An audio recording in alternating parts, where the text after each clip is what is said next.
What's going on, YouTube? Happy Monday. Wait, today's Monday. Happy Monday to everybody. I feel like crap, so bear with me. Hope you guys are having a good day. Hope you all had a good weekend. I'm just giving everybody a couple of seconds to join in the room, and then we're going to talk a little bit about federal prison halfway houses and how all that goes. And looks like we're also live over here on Facebook, so that's good. Still having a problem figuring out how to do all making it work on both places at the same time, but it seems to be working. So welcome, guys. Take this time. If you haven't already done so, please go ahead and subscribe to my channel. Let me know that you guys are paying attention to what's going on. Real easy. Tap that bell up in the right-hand corner of your YouTube channel. Also, make sure you get live updates. Text the word YouTube to 35074. That puts you on our notification list. Let you know when we're getting ready to go live and let you know of updates. I'm not getting, hey Dan, I'm not getting a pic. Can you all see me? Not sure if Robert can see me. Mr. Merrick, what's going on? Dan, did you get? Dan, did you get? Carrie Ann, what are you referring to, Carrie Ann? I'm not sure if I got what you're talking about, but I hope I got it. Whatever I'm supposed to get, hope I got it.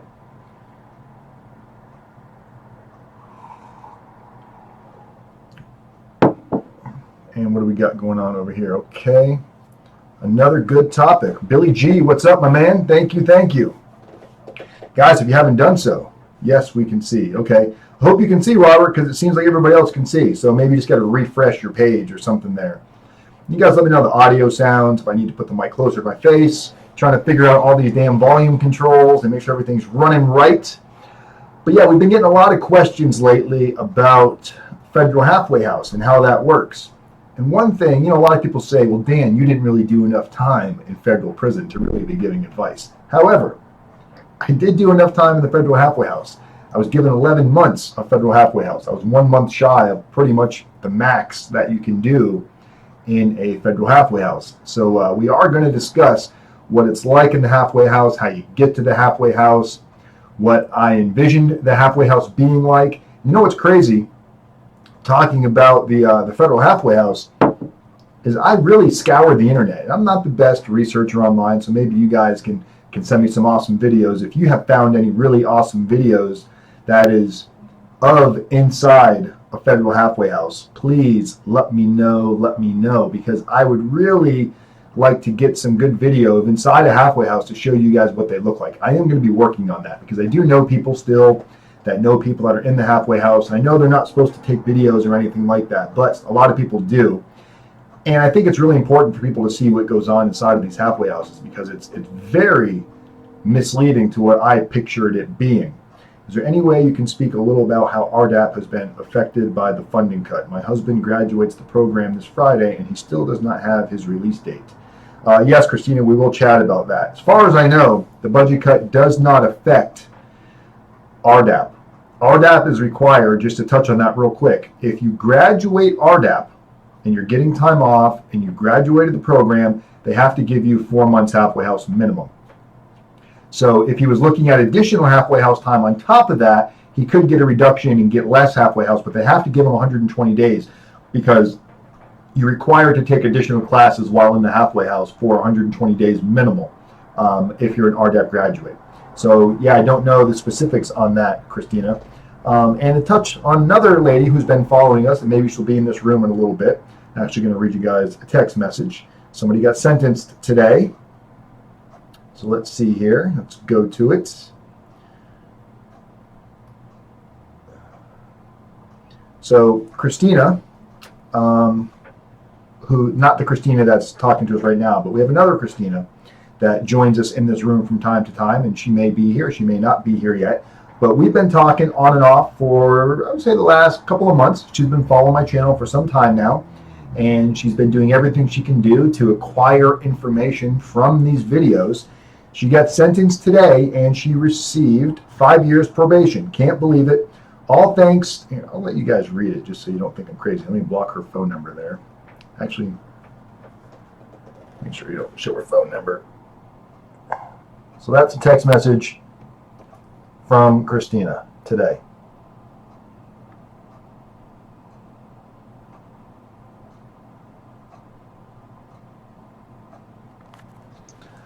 So to me, that's what this is all about. We're seeing somebody that was able to take information and apply it to their own life, work with it, use the tools, make things happen. So congratulations, Christina. That's what we really like to see. That's obviously about as good as it gets, getting probation.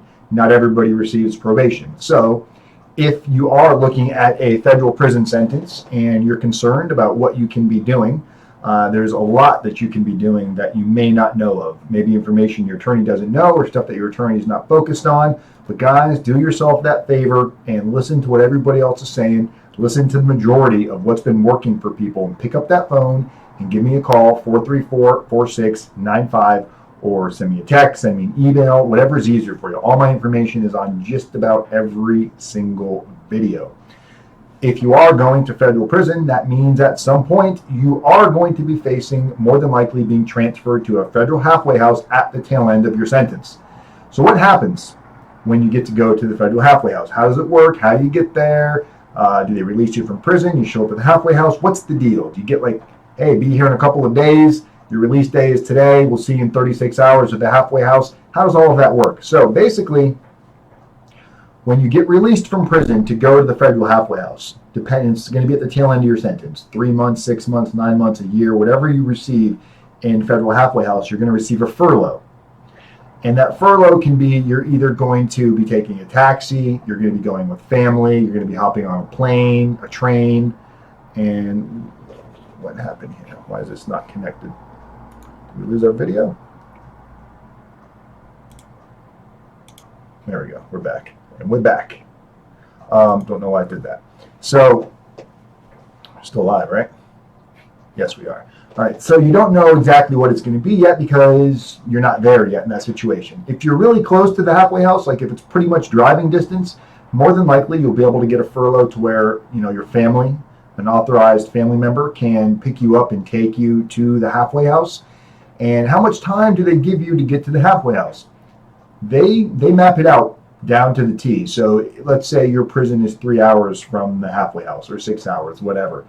They're going to give you pretty much just enough time to maybe get stuck at a couple of red lights, a stop sign, and if you're real lucky, you might be able to squeeze in a drive-through to grab a quick burger or something and hit the road again. The further away you are, probably the better off as far as additional time you're going to get. And when I say additional time, I'm not talking like days. I'm talking a couple of extra hours. So as you guys know, I did my time in Florida, Central Florida, at a prison called Coleman. I was in the low security at Coleman Low. Coleman has a camp, a low, a medium, and 2 pens. I was at the low. Now, when I got released, my release address, I changed it a couple of months before I left to Washington State, where Shelley was, over in a city called Yakima. The halfway house that was closest to the city that Shelley's mom was in is in a city called Spokane. Happens to be where I live right now. So the BOP agreed, they didn't agree, so the BOP's got to get you to the halfway house. So the BOP they gave me money for a taxi, they paid for my plane ticket, and they gave me money for a taxi from the time that I landed in Spokane to get to the halfway house. Shelley was able to pick me up at the airport when I arrived in Spokane. They gave me just enough time that we had enough time to stop off at Subway, grab a very quick salad, and beeline it to the halfway house. And the halfway house is pretty much right next to the Subway. Technically, you're not supposed to stop at all, but I was starving. I'd been on literally, that's going from one side of the country to the other side of the country. I was exhausted. I got here and it was like 11:30 at night, but really I was still on East Coast time, so it's like 2:30 in the morning. I'm just wiped out. I'm walking into the federal halfway house. I didn't know what I could bring. Shelley had driven from Yakima to Spokane to pick me up at the airport, and she brought clothes with her for me. And she lived about that time about 4 hours away from where I was at. So she just brought pretty much anything and everything. And we get to the halfway house, and there's a very fine line of what type of stuff you can bring into the halfway house. You can't just bring in anything you want. Jumping over here to make sure I'm not missing any messages.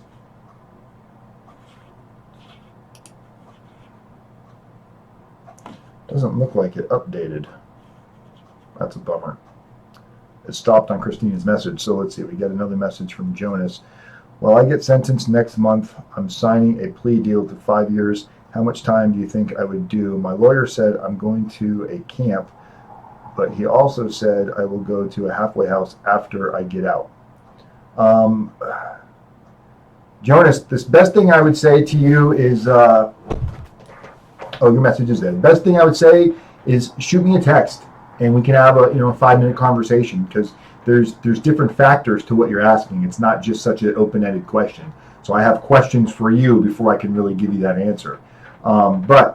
So I got to the halfway house. We had all my clothes, one inside, and when I saw the halfway house from the outside, actually the thumbnail of this video, if you saw it, the thumbnail of this video is actually me standing outside of the halfway house. This is well after I was already out. This is when I went back to speak to guys that are in there, but it was the front of the halfway house. And it was mind-blowing when I arrived. This is not what I was expecting at all. I was expecting something that was at least comparable to the prison environment I was in, but I was really expecting it to be an upgrade from that. Aesthetically, pretty much everything about it was definitely at least 4 or 5 steps backwards from what I was expecting. It was not at all a pleasant sight, a pleasant view, a pleasant smell, the scenery. It just looked like a mechanic shop. So we went into the little check-in window there. They gave me a piece of paper. It was like a matrix that tells you how many shirts you can have, how many pairs of boxers, how many socks, deodorant. Pretty much goes over everything you can and cannot have. So here I am, 11:30 at night, really 2:30 in the morning, my time, digging through this bag of clothes that I hadn't seen in years. Some of it was new, some of it was old. I really didn't care, but I was concerned because it's not like Shelly could just bring it back tomorrow. She's 3 hours away and she's working. So I'm going through this bag trying to figure out what I need. And I did my best to what I could. They were pretty working with me at the halfway house at that point, because I definitely wasn't trying to be a dick or anything. I was just exhausted. So I get all this stuff. They tell me you can have a cell phone. Let's see if I have my cell phone here.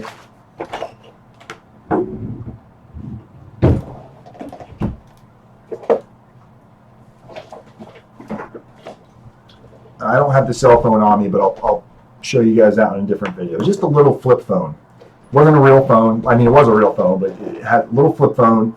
No internet service allowed at this point. That's changed at certain halfway houses, but at this point, no internet service.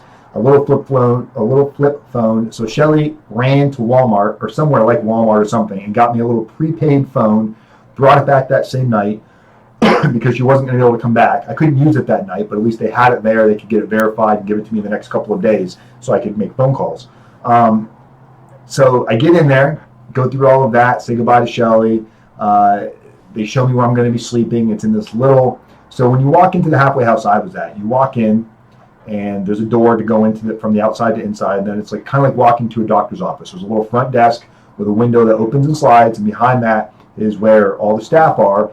There's a hallway that goes down to the dormitory. So they take me down to the dormitory, and it looks like a rundown hospital. There's bunk beds, one small table in the middle of all of the bunk beds with a bunch of shitty playing cards. And then there's a little tiny kitchen with a refrigerator that you're not allowed to go in. Only the staff could go in it. They actually kept it chained up with like a lock and a key, and only the staff could go in there. You couldn't have any food in there that you weren't eating at that moment. There's only certain times a day you could eat food other than like snacks out of the vending machine. So then I go put my clothes. They give me like basically like a big Tupperware tub, like a bin. I put everything I own at that point into this bin and slide it under my bed. No lock for my locker, nothing. I have nothing yet. I'm just very lost and confused. Now they do the intake. Now it's like 3:30 my time in the morning. It's like 12:30 West Coast, 3:30 a.m. East Coast, and I'm just exhausted. And I'm sitting there with this really nice lady. Her name, I believe, was Mrs. Randolph. Really, really nice lady. Just doing her job. Wasn't being a bitch or anything like that. I was just exhausted. And she's asking me a million questions, and I'm filling out papers, and I'm just signing. Handbook, sign it. You name it, they put it in front of me. I was so tired. I didn't care about reading anything. I was just signing everything away. Went into bed, went to sleep, woke up the next day, and they wake you up every morning at about 7 o'clock. Everybody's up at 7, except for the weekends. Everybody gets up at 7. And if you don't get up at 7, you can get a shot. You can get a write-up for it. They can take passes away. What's going on, Edward? How are you doing? Welcome. Thanks for popping in. We're just talking a little bit about the halfway house.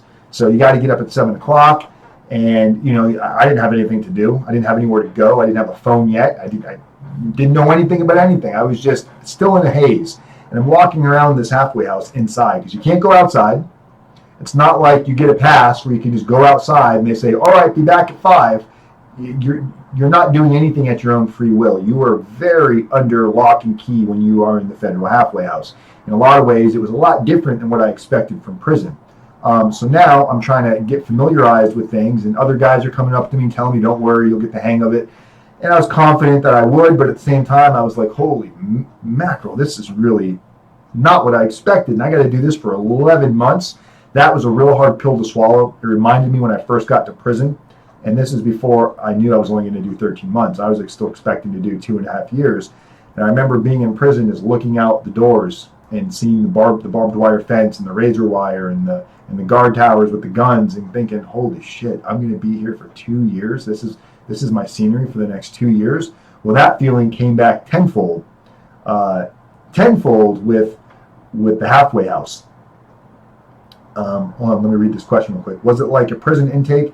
Did they search your stuff, and do they search you when you arrived? Yes, they do search your stuff. They searched me. They pat you down. Every time you come in or out of the halfway house, you get patted down before you can cross a certain point. They want to make sure you're not bringing any contraband, drugs, alcohol, even though it happens all the time. They want to make sure you're not sneaking anything back in. So yes, they do search all of your stuff, absolutely. That's why you got to check and see what you're allowed to have. You can't have Listerine because it has alcohol in it. So there's a lot of things like that. So anyway, so I'm going through all of this and trying to figure out what I'm allowed, not allowed to do. So now I finally meet with my case manager. I had a couple of different case managers while I was there. I don't even remember who the first one was. Ultimate God, how you doing, bud? Pittsburgh fan, I can see clearly. No strip searches, though. I don't think so. I don't think they ever did a strip. They can if they have suspicion for, but I don't think I was ever strip searched. They watch you when you pee. It's almost just as bad. So now I meet my case manager, and my case manager is kind of going over rules and regulations on how you do things. So I'm like, in my mind, I'm like, well, when do I get to go home and hang out with like my family? When do I get to go relax? When do I get to go look for a job? So basically the way the weeks work there is if you want to go do anything. So we'll talk about home passes and all that stuff in a minute, but let's just talk about going to Walmart and picking up some hygiene products, or going and getting a haircut, or going out and looking for a job. You have to give them a week's notice of where you're going to be going the following week. So really not a week, about a few days. Jaden, how you doing, bud? From Shirley. Thank you a lot from Shirley, Chicago. All right. Hi, Shirley. So let's say next week I wanted to go get a haircut next Tuesday or Wednesday. I've got to let them know by this coming Wednesday. So today is what? Today's Monday, right? So I'd have to let them know by Wednesday everything I'm going to do the following week, starting on Monday and on. My entire Monday through Sunday schedule has to be done the prior Wednesday. Everything's got to be laid out. If you're going to go to the gym, if you're going to go get a haircut, and you can only get a haircut once a month. You can only go, hygiene shopping once a month. We couldn't go in any type of malls. So if there was a mall close to where you were, you couldn't go to the mall. You had to find something else like Walmart. Only certain places were approved. You couldn't just go anywhere you wanted to buy clothes. You had to go to approved places. Job interviews. If you want to go on job interviews, you got to give them as much notice. Now, they will be a little bit flexible on job interviews. If you've got a job interview lined up because they want you to work, that's their biggest thing is while you're in the halfway house, they take 25% of your gross income. So being they want you to work, that is one of the only things that they'll bend the rules and let you go. Like if I found out today I got the opportunity for a job and there's an interview and I find out today, can't give them a week's notice, I can go get an approval, I can go get what's called an emergency pass to go on a job interview. You got to tell them where the job interview is. You got to give them the phone number, the address, the person you're meeting. All this has to be filled out ahead of time. Then you got to put down how much travel time you need to get there, do your interview, and get back. If they think you're asking for too much time, it gets denied. They don't make the adjustments for you. It just gets denied. You got to resubmit it. So, and they Google map this shit. They know exactly how long it takes you to get from point A to point B. They know about how long you should be there within the interview. They know about how long it should take you to get back. You have to be able to do it within the parameters. If they give you a gym membership approval, you have to have a job to be able to go to the gym. And if you're going to the gym, depending on how far the gym is away, and again, only certain gyms are authorized based on distance, they give you 15, 20 minutes to get to the gym. They give you about 40 minutes worth of workout time and then 15 or 20 minutes to get back. So really, you got like an hour and a half to get ready, go to the gym, do your workout, and leave. It was almost not worth going to the gym.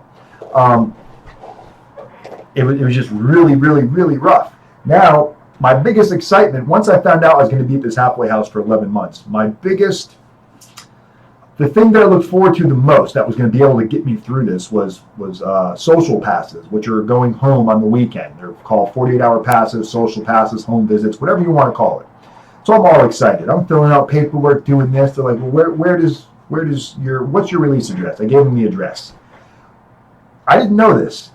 Now I know this now. If the address is more than 100 miles away from the halfway house, they will not approve social visits. You cannot go home on social passes.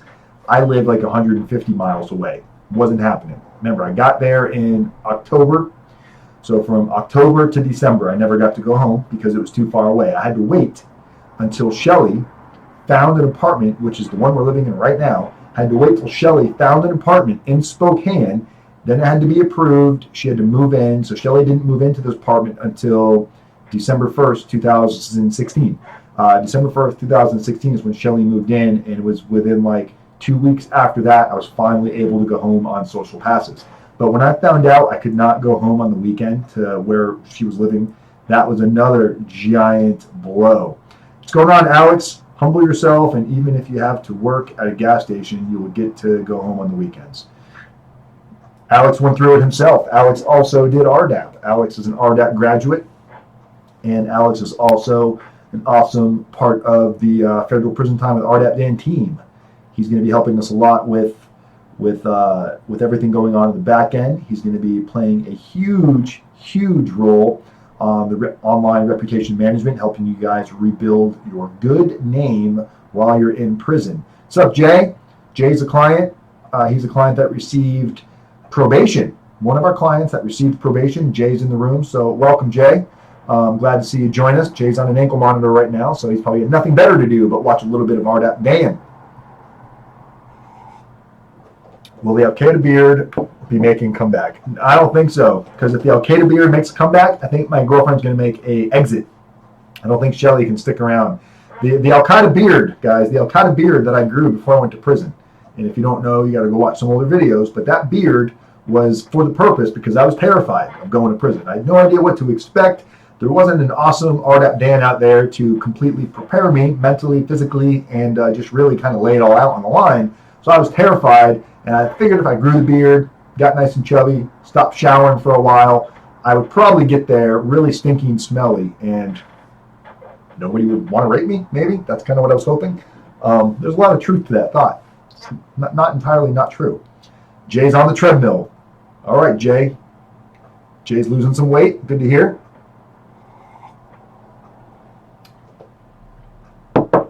Todd, actually, I heard from him. He gave me a message letting me know that he was going to be incognito for a while until he got into RDAP. He's real, when people are trying to get into RDAP, they feel like anything can mess that up because you never know so he's afraid to email with anybody that has been to prison at this point. So that has a lot to do with it. But he did give me a courtesy email letting me know that once he gets into the program and gets relaxed, he'll be back. But as far as I know, talking to his wife, he's doing really, really well. He's just trying to make sure that he doesn't screw up. So I got to respect that. And hopefully we will hear from Todd. But Todd's doing well. Todd's got a 9-year bid, and God bless him if all goes well, 5-6 years, and he'll be home. So yeah, putting in all your passes. The halfway house takes a minute to re-educate yourself to this new environment because it's not at all what we expected. Let's talk a little bit about what the halfway house looks like. Yes, Edward, he is, as far as I know. And you can check that on the BOP's website. I haven't checked on him in a couple of weeks, but I believe he is. So the halfway house, it's the way it looks was probably the biggest like shock value. And I don't know how you felt about that, Alex, when you got to your halfway house. But when I got to the halfway house, it just wasn't I expected at all. It was just a room, kind of dark, and there is 2 rooms with bunk beds. One of them was the front room, which is like the quiet room. That's the room everybody wanted to eventually get to. But the only way you could have that room was pretty much reserved. You had to have a job, seniority. You had to be there a little while. I could have moved into that room, but my job was so relaxing and so kick-ass, and there was so much noise in the big room that I was in. I knew a lot of the other guys that really were busting their ass at work, like getting up at like 4 in the morning. They needed as much sleep as possible, so I didn't want to take a space from somebody that was slaving themselves to an 80-hour-a-week job and that really needed that sleep. Because in the big room was kind of the larger dorm room, we called it. It was like the Room of Misfits. This is where people either didn't have jobs, couldn't hold jobs, didn't really want to work, made excuses, pretended like they were going out on jobs, but really they were going out and hanging out with friends and family. So when you go to a job interview, you have to get something. You have to get the person you met with, something from the company. You got to get like a business card or a brochure. Somebody's got to sign it. You got to bring that back with you to the halfway house and show them, hey, this is where I was. Here's who signed for it, so they can verify it. Well, some of these people are so damn sneaky. They'd have their loved ones go ahead of time and go to that place, get somebody to sign it, and then when somebody's going on their job hunt, they'd go home, go hang out, go to the mall, go to a movie or whatever. They would get it from their friend or family member, and then they would use that to bring back to the halfway house when they came back. That's called deviating. A lot of guys get away with it. Some people don't get away with it. And when you get caught deviating, the punishments usually are not super severe unless you got alcohol or drugs in your system. Initially, the consequences are you probably lose some of your passes.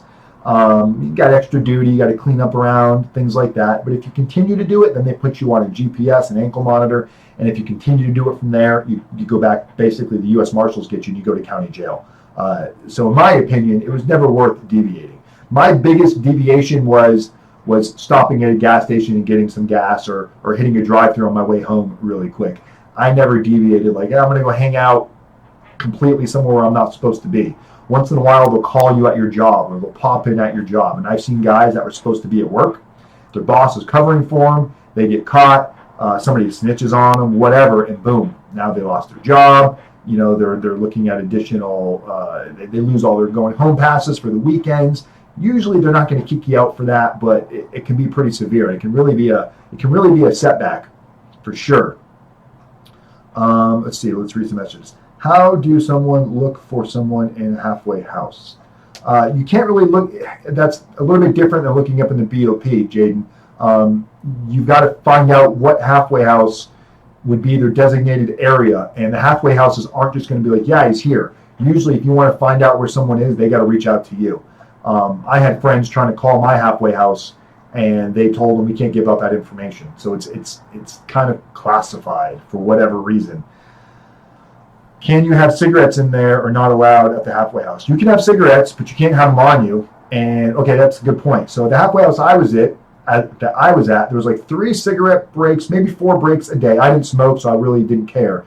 But let's say there was 4. Oh yeah, we'll talk about the vending machine too in a minute. Robert brought up a horrible memory. There's like 4 cigarette breaks a day in the halfway house. So it'd be only one person at a time. So just imagine this. You got 30, at one time we had like 50 people in the halfway house. 50 people in the halfway house, and they call smoke break. Man, people are like literally standing around. They know it's getting ready to get called, and they're hovering around the door because you can't go through the door until they call smoke break. So once they call smoke break, it's just like everybody bottlenecks to the door, and this giant line forms. Looks like they're waiting like in an iPhone line to get the brand new iPhone. And it's this line 30 deep. One person at a time. And I think they were 5-minute smoke breaks. You go out, smoke your cigarette. You got 5 minutes to smoke your cigarette by yourself. So you're not out there talking to anybody. You're just standing out in a parking lot in front of the halfway house, which is the ghetto. You're smoking your cigarette. You come back in. They pat you down, search you, everything else. Then the next person. You're standing in that line all day long waiting. So if you're doing that 3 times a day and you don't make it to the front of the line, or 4 times a day, you're probably standing in line a couple hours a day waiting to go smoke a cigarette. So if you're a smoker, do your best to kick that habit while you're in prison because it's fucking insane. I'm so glad I used to watch people in this line. It's like, oh my God, And only one person in and out at a time, only one person in the hallway at a time. So if there's an issue going on and someone's creating a scene or someone's getting taken out of the unit, if the U.S. Marshals come to get you and you get taken out, while the U.S. Marshals are taking somebody out, nobody can go or come from the halfway house. So if you're trying to go to work and something happens, you're stuck. You can't leave until that hallway is cleared. It's just the rules, man. It's just a completely different type of world. And I'm very glad that it's over. So your biggest thing is just get a job. You saw Alex say it earlier. Humble yourself. Take any job you can get because it's better than sitting day in and day out in that halfway house. At a regular job, you can eat your food, you can order delivery, smoke as many cigarettes as you want. You have a little bit more freedom than you do sitting in this halfway house with absolutely nothing to do. You're coming from a camp type of a mentality or even a low, medium pen, whatever. Coming from a prison type of a world where, for the most part, you can do what you want in prison within the confines of the prison. It's like its own little community. Go and come as you want. When you get to the halfway house, you are not used to all of these rules. And we used to see people in the halfway house doing spice, smoking weed, sneaking alcohol. I remember on New Year's, it was December 2015 going into January 2016, New Year's Eve. Everybody's in the halfway house. I was in the halfway house, laying down. Everyone's cutting it up, talking, having a good time. We're all Happy New Year's, Happy New Year's. I'm laying down, listening to my music. I have my illegal phone that I wasn't supposed to have. I had a little shitty smartphone that I basically cut out the inside of a book, and I had my phone sitting inside of the book with my Bluetooth headphones on, and I'd watch Netflix and stuff to kill time. This is before you're allowed to have smartphones. And when people got caught with smartphones, all they did was take them away. There was no real consequence. So I was willing to deal with those consequences while I was in the halfway house. So anyway, I'm sitting there watching my movie, and I feel this dude Oso come tap me on the leg, and I'm like, "What's up?" He's like, "Wise." Big Mexican guy. "Wise, come over here, man. Come have a drink with us." "No, dude, I'm good." "Come on, Wise. Don't be like that RDAP. Come on, man. Put that RDAP shit away for a minute. Come drink, Holmes." Can't do it, Oso, brother. Can't do it, man. They're probably waiting for everybody to drink right now. They know there's alcohol in here. Everybody in the unit's fucking taking shots of something. And you can just smell it. Because it's not that big of a unit. You got 40 people in there all drinking. I'm like, nope, not doing it. So I didn't do it. Sure enough, within like 2.5 hours, lights came on, and they did an emergency breathalyzer. They started walking around, popping people left and right. People just hitting hot, hitting hot, hitting hot. Somehow, some of the guys that I thought for sure were going to hit hot, they passed it. Don't know how they passed it, but they fucking passed it.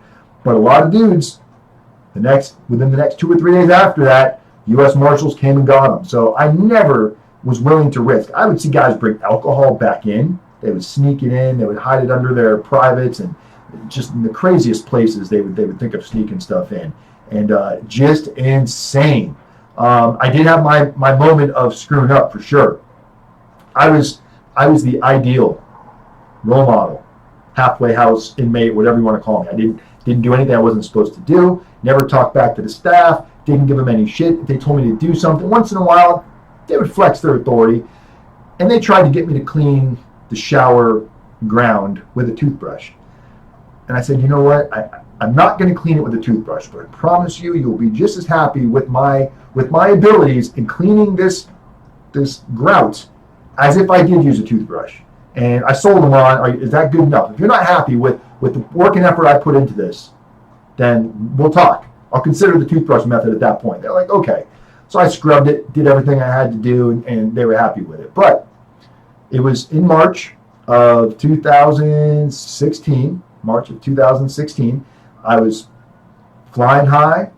I was soon to be out on home confinement. I was working every day. I was going home every weekend. I was never at the halfway house. I would leave at 7:30 in the morning. It wouldn't come back until 9 o'clock at night.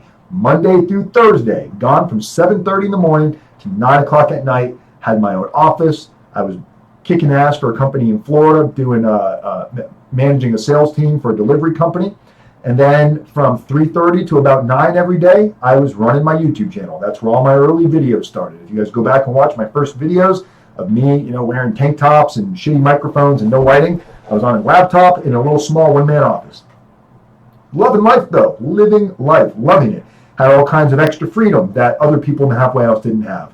It would literally take me 5 minutes to get to the gym. They gave me an hour travel to the gym, an hour travel, no, I'm sorry, they gave me 30 minutes to the gym, 30 minutes back from the gym, and they gave me an hour in the gym. So that's 2 hours a day that I was able to work out Monday through Thursday. So I would take a 2-hour break in the middle of every day. It would only take me 5-10 minutes at the most to get to the YMCA. My office was in downtown Spokane. I'd go to the downtown YMCA. I would get there in like 5-10 minutes, go relax, do a workout. I'd go hit the sauna, go hit the hot tub, just relax a little bit, come back to the office. Usually had a few minutes to kill. There was this little diner right on the corner. They let me go there to get my lunch because the company I worked for bought me lunch every day, and that's where we had an account, so I could go there and eat. I was living life as much as I could be at that point. Very satisfied with all things considering that I was in a halfway house. That was about as good as it can get. There was a lot of people that saw how I was able to make this happen, and they were very jealous for sure, but I busted my ass for it. Well, I don't remember the day, but it was in March, and I got home to the halfway house. It was like a Tuesday or a Monday night, something like that. Got home to the halfway house, relaxing. They catered food to us every night at the halfway house. It was like this little restaurant that always bring us our food. Food wasn't bad. It was Chinese food night. The Chinese food was one of the more blander dishes that they had.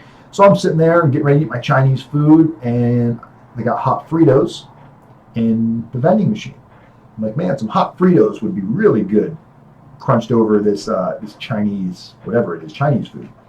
So I go to the vending machine, stick my dollar bill in, I hit whatever it is for the hot Cheetos. The hot Cheetos, if you can picture these vending machines, all right, you've probably seen them before. It's a big vending machine, the whole front of it's glass. Inside the vending machine's got different slots, and each slot's got a little corkscrew that pushes the stuff out that you pick. The item that I picked was in the top left-hand corner. It was the very top. It was hot Cheetos. And as I went to buy it, hit the button, and the corkscrew's pushing it out, I realized that the glass was pushed in. Somebody had already vandalized the machine basically and beat on it and pushed in the glass. And the glass wedged my chips against the corkscrew. Where the chips went to fall, they fell and got stuck in between the corkscrew and the glass. And I was like, shit. I was like, I paid for them. The glass is open. Why not just reach over and take them? So I made that decision.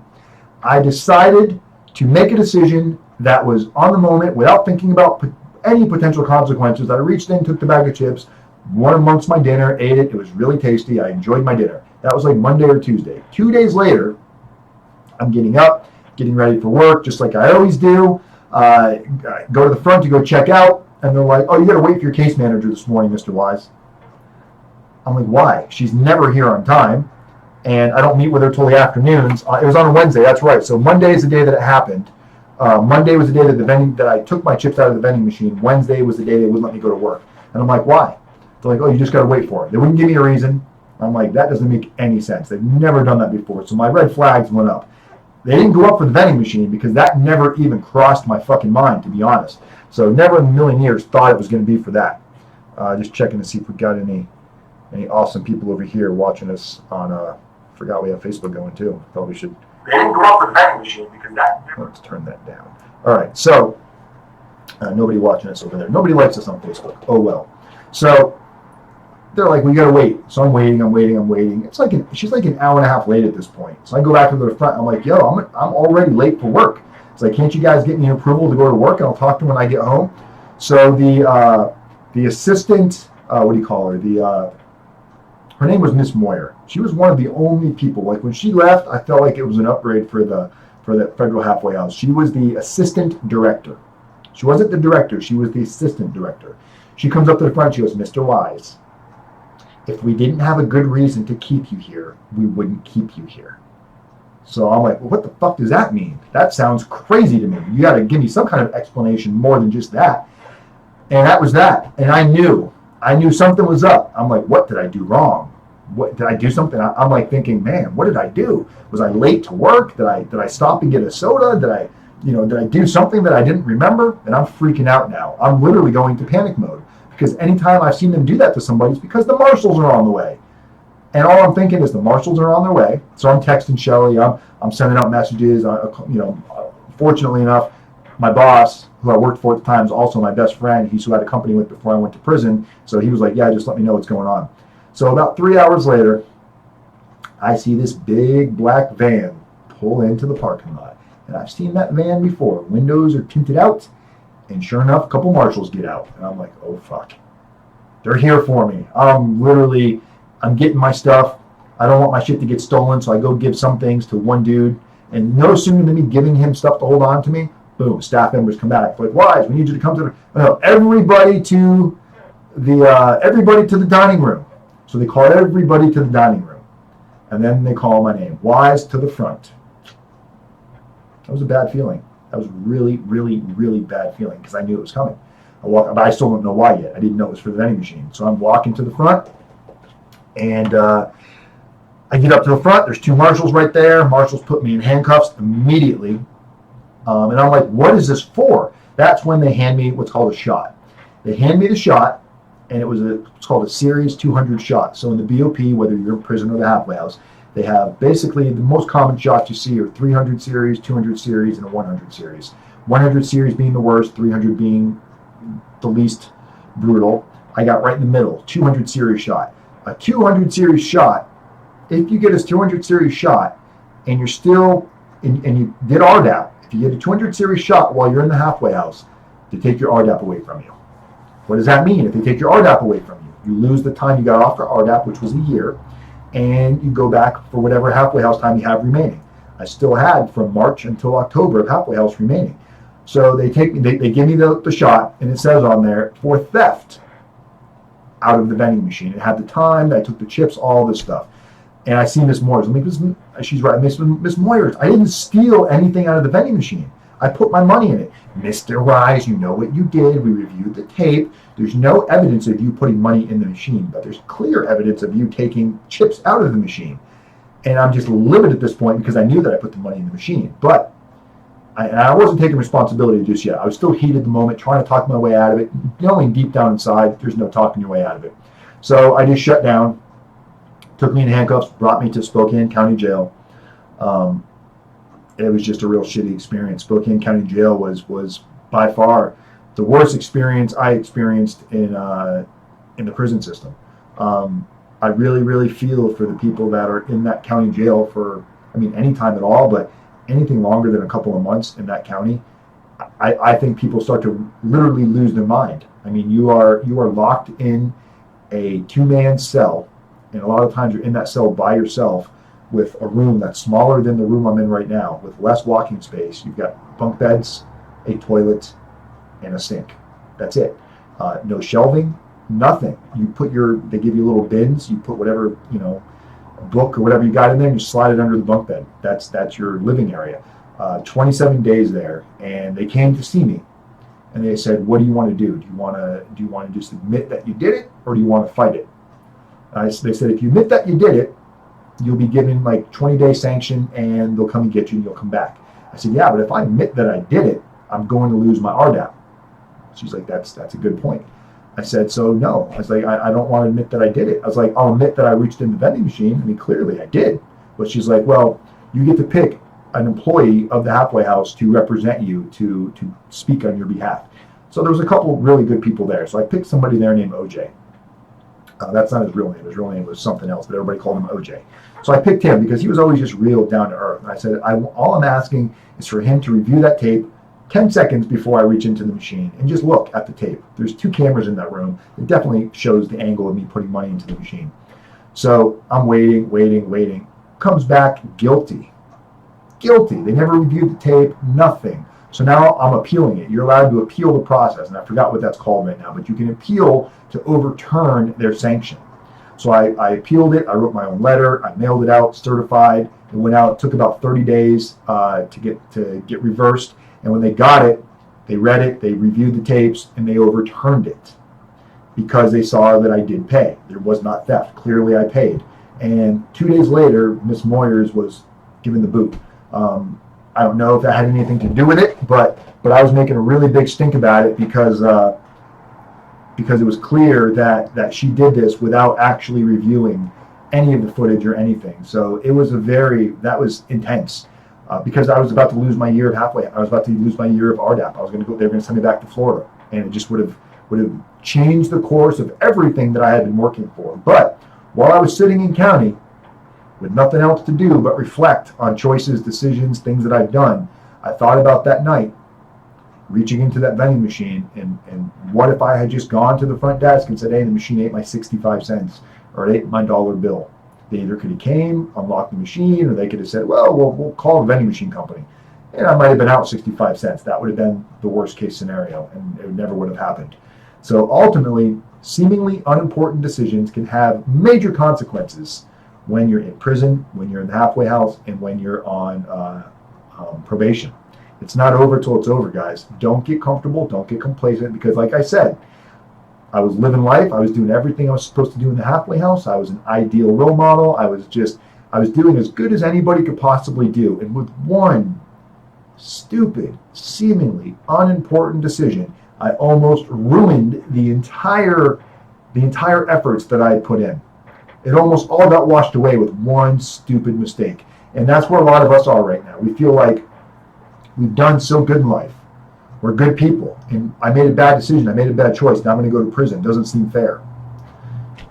Not everything that we're going to go through is going to be fair. And that's what you got to take from this, is you have to just own up to it and go, fuck, man. Yes, a lot of people do get away with it. Yes, a lot of people get less time. A lot of people don't get time. A lot of people get a slap on the wrist. You got caught. Your hand got caught in the cookie jar, and now there's consequences to be paid. So just take that for what it is. So, the question is the halfway house better than prison? I think anybody that will tell you that's been to a halfway house will tell you it's not what they thought it was going to be. They can find all kinds of things to talk shit about it, but I can tell you, at the end of the day, you can eat real food, you can wear real clothes, you could potentially go home on the weekends, you can do a percentage of your time on home confinement, you can make money, you can contribute back to your family, you can actually start giving back. So is it worth it to go to the halfway house? Would I do it over again? Would I rather do 11 months in the halfway house or do more time in prison? I'll take the halfway house, guys, because it's all part of this learning mystery that we're going through. And each thing that we take on that doesn't break us, I promise you, it will make you stronger. So those of you that are getting ready to go to federal prison, that you don't know what to do, that you feel lost, you feel confused, just realize there is a lot of speed bumps in your future until this is over. And I'm still going through speed bumps. It's not over for me yet. I still got, at least, worst case scenario, another year and a couple of months of probation. I've almost got a year and a half in. And I was given 3 years of federal probation. So hopefully I'm going to get off early. If I'm not, I've got another year and a half to go. That one poor decision could wipe it all away. I could get my probation officer switched, and I could get one that just wants to make my life a little bit rougher. And hey, I got to deal with that. They could say no more YouTube, no more consulting. They could say whatever they want. Right now, I'm fortunate. I've got a prison consultant. I've got a probation officer who's very much willing to work with my situation, and is impressed by the life that I've been able to make for myself while going through that type of intense mental type of roadblocks that we have that are laid out in front of us, of people that are going to prison. But I am going to do my best to gather some footage of what it's like in a federal halfway house, so you guys can see it, just so you can get a visual of what to expect. I'm surprised with all the people that have cell phones out there now. I found a couple of videos online. They just weren't. It was more of like, I just want to show you guys the scenery, not so much the people acting like a fool. I don't want to make a mockery of it, because that's not its intent. Its intent is to give you some actual reality of what a halfway house is going to be, so you are building proper expectations and preparing properly. So guys, if you're facing a federal prison sentence, if you're getting ready to take a plea, if you're getting ready to maybe get sentenced, if you're getting ready to go to your pre-sentence report and you don't know what to do, you're trying to find out if you can qualify for RDAP, you want to make sure that you can maximize your time off for the program, you want to make sure you're doing everything possible to get additional time off in the halfway house. These are things that we can help you with. If you've got a case that is, your name just got slandered through the mud and you don't know what to do, we can help you rebuild your name. We have an online reputation management service now that we're just starting to launch, that I feel very confident with the team that we have doing this, to put out great publicity on your name while you're in prison. So once you're released, you do not have these issues to worry about. But only you can make that first step and pick up a phone, give us a call, email, text, whatever it is, and find out where everybody stands, find out what we might be able to do to help out your situation. Billy Gomez over in Puerto Rico, trying to help out Puerto Rico over there. And Billy Gomez spent time in prison, and he's over in Puerto Rico right now, willingly went over there to volunteer to help out. And from the sounds of it, they just don't really want help. They're taking all this money from the U.S. government and just not putting it towards anything, not really rebuilding anything at all from what Billy's been showing on Facebook. So you still over there, Billy? How much longer are you going to be there for? What's the plan?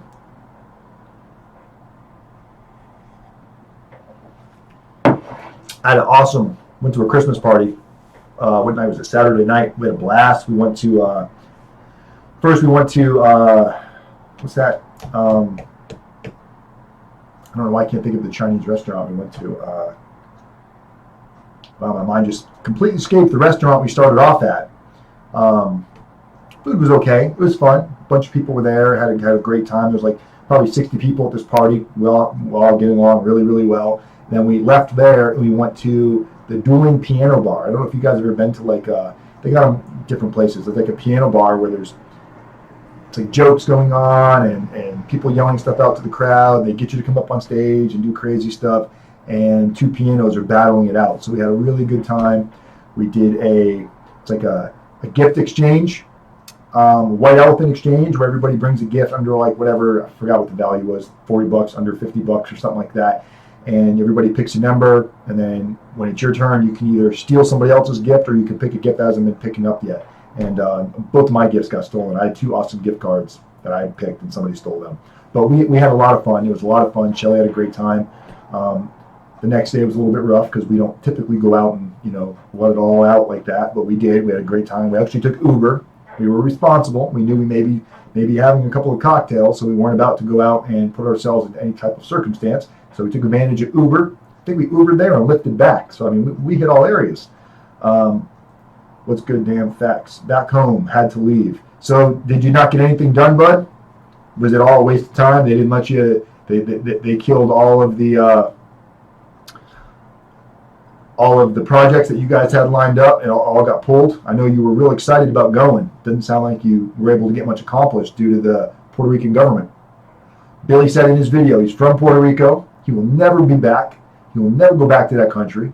He's got a baby that was just born, and he said his baby will never, ever go to Puerto Rico. He's not going to advocate Puerto Rico. He's made it very clear that he loves the people in Puerto Rico, what they're trying to do, but the government is so corrupt over there, according to what he went through while trying to go over there. You saw they just pulled 13 contracts. He went over there with supplies, had a truck ready to go out there and start rebuilding, and they would have nothing of it. So Billy's vowed to never go back to Puerto Rico, never let his son know what Puerto Rico was like, at least not till his son is old enough to maybe want to go do it on his own. But Billy has anything to do with it. His son will never step foot. He's now an American. Billy has proclaimed himself as only American, and it's got nothing to do with Puerto Rico. So I can't say that I blame you. It sounds like it's a losing battle when you're trying to do the right thing and the government's just eating up billions of dollars. Puerto Rican government eating up billions of dollars from the United States, and yet here we are saying that why is nobody helping Puerto Rico? Puerto Rico's fattening pockets somewhere. They're just not doing it back into the communities and rebuilding, guys. So it's very sad. Very sad. So our hearts go out to the Puerto Rico people that are suffering over there, and hopefully they can find a way out and make a life for themselves, just as Billy Gomez has done. But if you decide to stay in that type of environment, unless you're there doing something to help people, it's kind of a waste of time. So God bless you, Billy. You're one of those, everyone wants to talk shit about nobody doing anything, but you actually put your big boy pants on and went to Puerto Rico and tried to do what you could and got shot down once you got there. So at least people can't say you didn't try. And that's all we can do in this day and era is try. And I've been pretty vocal about my beliefs and what I think, and I definitely was a big advocate of Trump going into the whole going into this election that just happened. And now I can't say that I am as much as I was. I'm seeing a lot of things that I don't agree with, especially when it comes to how they want to treat the U.S. prison system and the issues that they want to do there. has really made me reframe from my thought pattern. But I'll tell you, I saw some crazy shit today, and I actually posted it on Facebook. These 3 women have come forward saying that Trump has sexually abused them. So I'm like, whoa, what is this? So I watched the video thinking, they're about to lay something heavy here that's probably going to put Trump in prison. And I listened to these 3 women talk about being sexually abused from Trump. One of them, what did the first lady say? The first lady said she was American, Miss America pageant. And she was in the not in the dressing room, she was in the makeup room in a robe, and she said Trump came in. I'm waiting. Oh boy, where did he go? Try to open a robe? Did he do something? He came in. And she never thought when she was going to be Miss America that she was going to be subjected to being judged by a bunch of men. It's like, what the fuck do you think you're doing when you become Miss America? You are putting on a bikini, trying to look sexy to get judged by a bunch of people. That was the whole idea of becoming Miss America. She never said that Trump touched her. She never said that Trump did anything inappropriate. She just said that he came in the room, which he was allowed to come in the room. Many people come in the room that are, sponsors or whatever. So that was one person. I'm like, wow, that was kind of weak. The second person, she worked in the Trump Towers. And she said when she first met Mr. Trump, 2006, he gave her a kiss on the cheek when he leaned in. Gave her a kiss on the cheek, made her very uncomfortable. And that has always been with her. That's caused her trauma throughout her life. That was number 2. And I'm like, whoa, this is going sideways real fast. I'm like, well, what the fuck did he do so far? Third lady, 30 years ago. Okay, 30 years ago, she was on a plane. This is what she said. These are her words. I'm not making this shit up. This is crazy. Her words. I was on a plane sitting next to Mr. Trump, and he made me feel uncomfortable. Didn't say what he did. Didn't say that he touched me, he made rude gestures at me. Just say he made me uncomfortable. So I got up and moved to my seat. A few years later, I ran into Mr. Trump again, and he remembered me. That's what really concerned me. Okay, so he didn't touch you, he didn't rape you, he didn't try to make you do dirty things. I'm like, so these 3 people are causing all this shitstorm right now. Again, I personally think Trump is kind of a nitwit. I'm not going to lie. I've listened to some of his comments. I've listened to some of his speeches. I'm not a huge fan. I think he might lead us into World War III. So I'm not a massive fan of Trump right now. But look, if you're going to impeach the motherfucker, do it on actual grounds. Don't come into this bullshit, because now all this doing, and I got into a dumb debate with a lady today, a lady who was actually probably assaulted and raped in her life. And she's really upset because she thinks that by me not taking what these women are serious, I'm not taking what she's saying is serious. I'm like, no. It's the other way around, lady. What's happening is by all these people coming out of the woodwork, making up bullshit allegations on all these people right now. Once it does come out that a lot of these allegations are bullshit, then they're going to think every allegation is bullshit. And then people with legitimate, actual rape crimes and people that were sexually offended and people that were sexually abused, they're going to be subject to not being taken serious because of what all these people right now are trying to do to either make a little bit of money, get in the spotlight, write a book, ruin somebody's career, whatever the reason be. I am not sold on what's happening right now. Clearly, if you've been a victim of sexual abuse, you should not stay quiet. You should voice your opinion, but do not create something that didn't happen or try to make it into more than it was. Or if you were consensual and you're like, hey, this is going to help me advance my career, so I'm going to go sleep with a producer, and then 20 years later say, oh, he made me sleep with him, he drugged me. If it's not true, stop, because all you're doing is you're ruining it for everybody else that has legitimate claims. That's anything, guys, and that's what's disgusted me about this whole situation. That's my rant. There's Christina Smith. Christina Smith got probation today. High five, Christina. Christina Smith, everybody say congratulations to Christina Smith. She received 5 years probation today. Christina, we actually read your text message. I actually showed them your text message. We gave everybody your phone number so they could send you a text message. So you're probably going to get like 5 million text messages here in a minute saying congratulations. So everybody go ahead and send her a text. She's waiting. Just kidding. We did show your text message, but I didn't give out your phone number. But that's awesome, Christina. I know you're really, she's like, sweet, LOL. I didn't give your number out. I don't think, you might get, I don't know what kind of people are out there watching that aren't being vocal on here, but we definitely don't want to get you we don't want you to get sexually assaulted through YouTube and somehow it be my fault. So I did not put out Christina's phone number. But yeah, guys, it's just crazy. We live in a crazy time. Everybody's got to be real careful about what they do, what they say. That's why you really got to think about consequences. There's cameras everywhere. You can't joke around in these days and age. Do not joke around. Do not joke around in the workplace, because people will get the idea that they can take a simple, harmless joke and they can run with it and lawsuits, sexual harassment, this and that. And it may not even affect you if you just work there, but it could affect your employer. Your employer can end up getting a sexual harassment lawsuit because you made a snickery statement to a male or a female.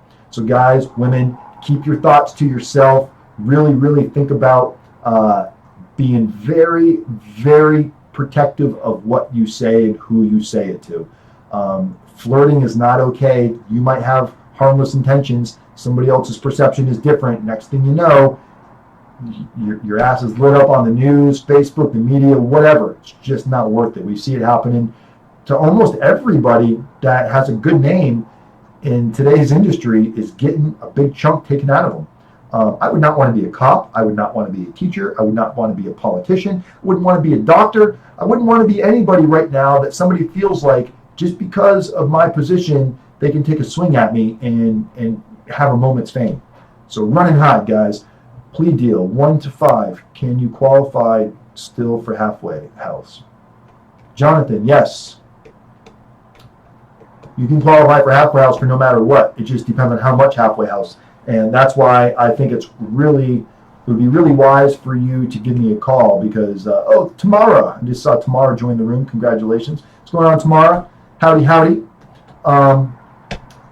We got some amazing stuff coming, guys. That's all I can say. I'm so excited about it.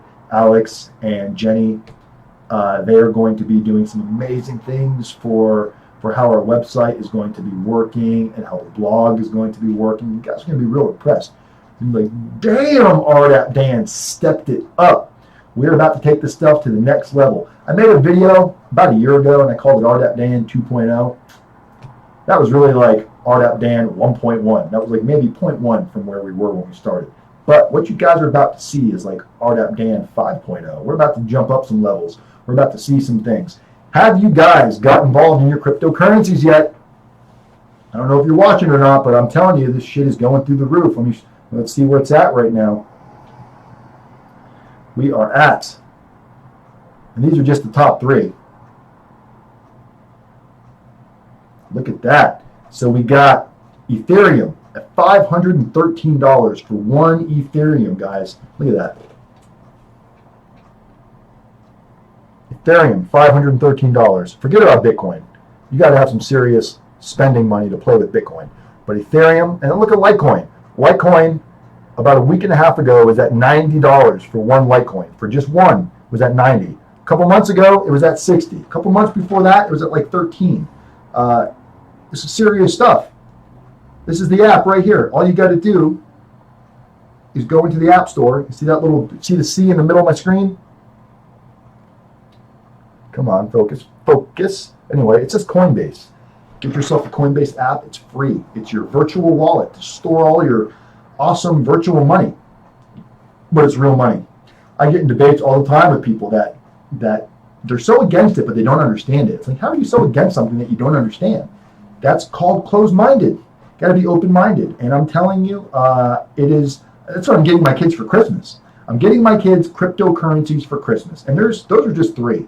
There's 100 other ones that you can get for like 15 cents, 20 cents that are going up through the roof already. So think about it. If you bought 2,000 shares of a coin at like 15 cents, 2,000 shares at 15 cents, and it just jumps up from 15 cents to 20 cents. Doesn't sound like a lot, but on 2,000 shares, you are putting some serious money into your pocket. And for those of you that are getting ready to go to prison, guys, I can't stress this enough.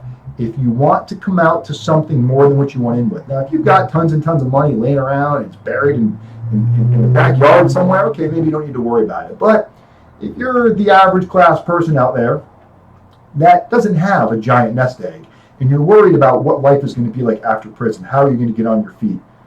Holy guy, I'm going to actually provide a service to those of you that want to learn how to do this. I'm not going to tell you what to invest in. I'll give you all of the information you need to do your own homework on that. But I will do a complete walkthrough one-on-one with you on the phone and how to create and set up all these accounts so you can do it. Because that's the hardest part, is getting the accounts created. Getting the first one created, Coinbase, that's the easiest of them three. But the cheapest coin you can buy on there is $220 something a coin right now. These other places, Bittrex and Binance and a few other ones, you can get coins for like 10, 15, 20 cents that you can potentially have nothing but growth while you're sitting in prison. I wish I had done that while I was in prison. A friend of mine told me to buy Bitcoin. Bitcoin was at like $100 or $200 while I was sitting in prison, and I didn't know anything about it. I was naive to it. I discredited it. Didn't give it a second thought. If I had done what he had said, today would be a completely different day for me and my entire family. Those people that made money back in the 50s, back in Microsoft and eBay in the early 90s and the 2000s, this is those type of opportunities that we have right now. Cryptocurrencies isn't going anywhere. It's getting bigger and bigger. More and more are getting involved. Big banks are backing it now. They're starting to use it. So if you don't understand it, don't let that prevent you from learning about it. It's never too late. You didn't miss the boat. Pick up your phone, give me a call, and we can talk about how you can get involved in the world of cryptocurrencies. Jonathan, is there a free when I call? Is there a fee when I call? No. Unless, I accept donations, but no, there's no fee. It doesn't cost anything. Guys, when I say give me a call, I'm not doing that because for the first minute, it's $10.99. Every minute after that, no. We can talk. Obviously, if there's services that you need, it could lead into, hey, this is what we can do to help you. But no, there's no fee to give me a chat on the phone. Absolutely not. It's just it's hard for me to know your situation with you saying you're taking a plea 1 to 5. There's so many questions I have that I don't want to put everybody else through that while you and I discuss that. I want to make some of that money when I'm gone. I'm down. Let me know, please. Absolutely. Well, Jonathan, if you want to give me a call now, I'm getting ready to jump off here. I'm wrapping up for the day. Tomorrow, traveling this week. We'll connect shortly, Dan. Awesome. Tomorrow, I would really like to initiate your blog first and then do the interview with you, because I feel like if we work on your blog first, on what you're going to say on the blog, and you and Jenny converse a little bit, you guys are going to get along so well. I think that would really increase your and I's interview for everybody else. It would really give us a lot more substance and direction. So let me know your thoughts on that, but enjoy traveling. Guys, as always, I love every single one of you. Every day is the possibility of doing something better than yesterday. You just got to remember, it's one day at a time, short-term goals leading to long-term goals. People helping people, community is method, guys. Have a great week. I will see you guys Wednesday. If all goes well, we are going to have, mine just went blank. Can Do Foundation is going to be with us on Wednesday. She's going to be chatting about her life, her story, people she's trying to help, clemency, things like this. So everybody, enjoy your weekend or your week. I'll talk to you all soon. Peace for now.